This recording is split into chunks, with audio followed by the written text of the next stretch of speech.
The question is, Naman is doing fly fishing. Tip of his fishing rod is 1.8 meter above the surface of water and string rests on the water 3.6 meter away from him and 2.4 meter from directly under the tip of rod. Assuming the string is taut, how much string does he have out? If he pulls in the string at the rate of 5 cm per second, what will be the horizontal distance of the fly from him after 12 seconds. और इसकी हमें एक ये picture दे रखी है question के साथ ही, जिसमें नमन ए पोजीशन पर बैठा हुआ है। नमन के हाथ में एक फिशिंग रॉड है जिसका ये जो स्टैंड है या जो ये लकड़ी है, डंडा है, ये बी पॉइंट तक ऊंचा है। और इसका जो फ्लाई है, फ्लाई मीन्स जो रस्सी है जो जिसमें हुक लगा हुआ है जहाँ से वो मछली को पकड़ेगा, वो ये बी से सी पॉइंट तक है। अब नमन और फ्लाई के बीच का डिस्टेंस 3.6 मीटर है और उन्होंने बताया जो फ्लाई है, जो ये स्ट्रिंग इसकी जहाँ से स्टार्ट हो रही है, वहाँ से अगर हम हॉरिजॉन्टल डिस्टेंस देखेंगे, ये वर्टिकल डिस्टेंस अगर हम देखेंगे, वाटर सरफेस तक का वर्टिकल डिस्टेंस 1.8 मीटर है। नमन का यहाँ से डिस्टेंस 1.2 मीटर है और इस एम पॉइंट से फ्लाई तक का डिस्टेंस 2.4 मीटर है। ये सब हमें पिक्चर में दे दिया गया है। अब 2-3 बातें जो हमें ध्यान रखनी है वो ये रखनी है, सबसे पहले तो कि नमन जो है वो 5 सेंटीमीटर पर सेकेंड की स्पीड से पुल कर रहा है इस फ्लाई को अपनी तरफ। और दूसरा, 12 सेकेंड के बाद हमें बताना है कि horizontal distance between the fly and Naman कितना होगा। यानी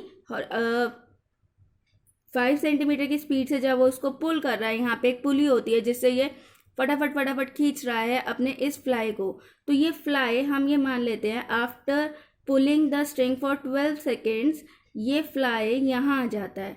इस पोजीशन को हम कुछ मार्क कर लेते हैं, सी डैश रख लिया मैंने इसका नाम। तो मुझे अभी बताना है कि सी डैश से लेके नमन ए पोजीशन तक की डिस्टेंस कितनी है, ये मुझे कैलकुलेट करना है। तो ये तो मुझे मालूम है 1.2 है। अगर मुझे ये सी डैश एम की वैल्यू पता चल जाए और उसको मैं इसमें ऐड कर दूंगी तो पता चल जाएगा कि नमन की इस बार सी डैश से डिस्टेंस कितनी है। सबसे पहले हम यहाँ पर ये लेते हैं कि फ्लाई ओरिजिनली बाहर कितना था, ओरिजिनल बीसी की लेंथ कितनी थी। तो ये पाइथागोरस थ्योरम लगा देते हैं हम ट्राइंगल बी एम सी में। चलिए, by using Pythagoras theorem in triangle B C M, तो हाइपोटेन्यूज 90 डिग्री के सामने वाला एंगल, हाइपोटेन्यूज यानी B C is equals to C M square plus B M square. अब सी एम की वैल्यू है 2.4 का होल स्क्वायर और बी एम है मेरे पास 1.8 होल स्क्वायर।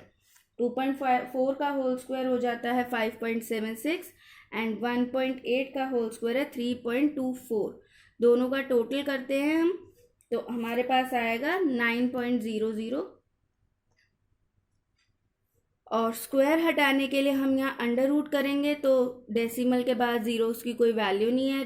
अंडर रूट 9 का अंडर रूट आ जाएगा 3 सेंटीमीटर। यूनिट्स हमारी सब मीटर्स, तो 3 ये सब हमारा मीटर में चल रहा था तो यहाँ पे 3 मीटर हमारा लेंथ ऑफ बीसी आ गया, यानी length of the string outside initially ये 3 मीटर था।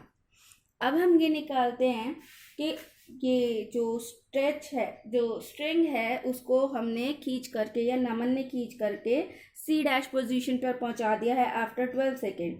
तो सबसे पहले हम ये निकालते हैं कि distance covered by the string in 1 second. तो यहाँ पर हम निकालते हैं डिस्टेंस कवर्ड बाय स्ट्रिंग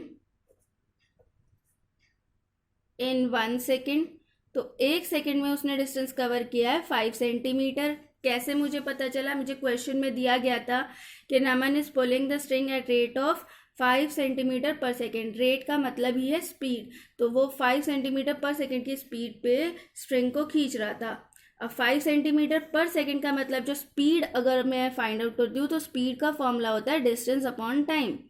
तो अगर मुझे स्पीड पता है 5 डिस्टेंस मुझे कैलकुलेट करना है, टाइम मुझे दे रखा है 1 सेकेंड कि 1 सेकेंड में कितना वो कवर कर रहा है, तो 5 इंटू 1, तो 5 centimetre is the distance covered in 1 second. अब मुझे निकालना है कि डिस्टेंस कवर्ड इन 12 सेकेंड्स, क्योंकि 12 सेकेंड्स तक वो पुल करता रहा स्ट्रिंग को। तो 1 का पता है और 12 का निकालना है, तो हम इसे मल्टीप्लाई कर देंगे। लेकिन एक कंडीशन यहाँ पर फंसती है कि ये यूनिट सेंटीमीटर में है, बाकी सारी यूनिट्स मीटर में थी, तो इसे भी मीटर्स में कन्वर्ट करेंगे। सेंटीमीटर से मीटर में जाएंगे तो 100 से डिवाइड करेंगे। इसको आप सॉल्व करोगे तो इसका आंसर आपके पास आएगा 3/5 मीटर्स। देखिए 5 2 ज़ा 10, 0 आ गया, 2 6 ज़ा 2, 10 ज़ा 2, 3 ज़ा 2, 5 ज़ा, और इसको अगर आप डेसिमल्स में निकालना चाहो तो 0.6, इसको आप जब डेसिमल में कन्वर्ट करोगे तो 0.6 आ जाएगा।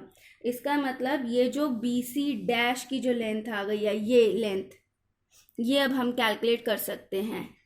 ये लेंथ कैसे कैलकुलेट कर सकते हैं? देखिए 3 मीटर पहले बाहर थी और 12 सेकंड में नमन ने जो पुल किया है, नमन ने इसको पुल करके अंदर की तरफ खींचा है, तो वो 0.6 मीटर अंदर खींच लिया।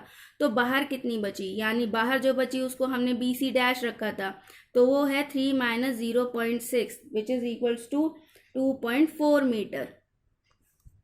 तो ये जो मेरे पास लेंथ बची है यहाँ पर BC डैश की, ये है 2.4। ये पॉइंट बहुत अच्छे से क्लियर होना बहुत ज़रूरी है कि पहले ये जो स्ट्रिंग थी ये 3 मीटर बाहर थी, उसके बाद नमन ने इसको पुल करना शुरू किया और 0.6 मीटर उसने पुल कर लिया अंदर की तरफ और 12 सेकंड तक उसने ये काम किया। तो अब ये जो लेंथ बाहर रह गई है स्ट्रिंग की वो 2.4 मीटर है, लेकिन मुझे ये लेंथ नहीं बतानी थी क्वेश्चन में, मुझे बताना था ये वाला डिस्टेंस A से C डैश के लिए। तो अब वो सिंप्लीफाई हो गया। अगर इस ट्राइंगल में ये वाला BC डैश और M, इस ट्राइंगल में अगर हम पाइथागोरस थ्योरम लगा देते हैं तो हमें ये बेस पता चल जाएगा। तो अब हम यहाँ पर in triangle BC dash M में पाइथागोरस थ्योरम लगा रहे हैं। पाइथागोरस थ्योरम में अगेन हाइपोटेन्यूज का स्क्वायर 90 के सामने वाला हाइपोटेन्यूज BC डैश का whole square is equals to C dash M का होल स्क्वायर प्लस BM का होल स्क्वायर। BM की वैल्यू 1.8 और C डैश M की वैल्यू हमने कैलकुलेट हमें करनी है और BC डैश की वैल्यू हमने कैलकुलेट कर ली थी 2.4 का स्क्वायर। अगेन 2.4 का स्क्वायर होता है 5.76, C डैश M स्क्वायर हमें निकालना है 1.8 होता है 3.24। अब 3.24 को उधर ले जाकर के सब्ट्रैक्ट करेंगे 5.76 में से, तो हमें C dash M whole square की वैल्यू मिलेगी। ये आएगा हमारे पास 2.52, अंडर रूट निकालना पड़ेगा तब जाकर हमें C डैश M की वैल्यू निकलेगी, तो वो आएगा 1.58 मीटर C डैश M की वैल्यू।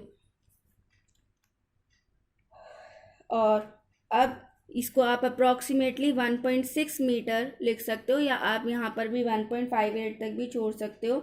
उसके बाद ये तो आया है C डैश M का वैल्यू, पर हमसे कैलकुलेट करवाना था उन्हें A से C डैश का वैल्यू। तो A से M तक 1.2 है, उसमें से अगर मैं ये वाला पोर्शन ऐड कर दूँ जो मैंने अभी कैलकुलेट किया है तो मुझे पता चल जाएगा। तो यहाँ लास्ट में हम एक स्टेटमेंट में देंगे AC dash is equals to 1.6 plus 1.2, तो 6 और 2 8 और ये आ गया 2.8 मीटर। तो now Naman is 2.8 metres away from the fly.